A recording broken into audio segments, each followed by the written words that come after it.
बात करबो बलौदाबाजार जिला के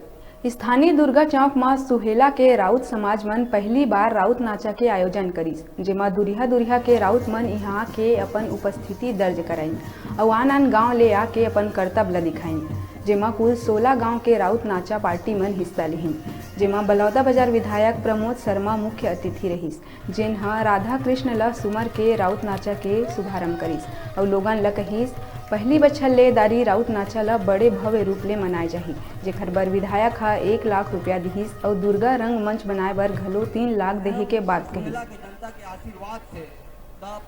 यही लड़का मन के द्वारा है और कामना है कि आप सबके आशीर्वाद से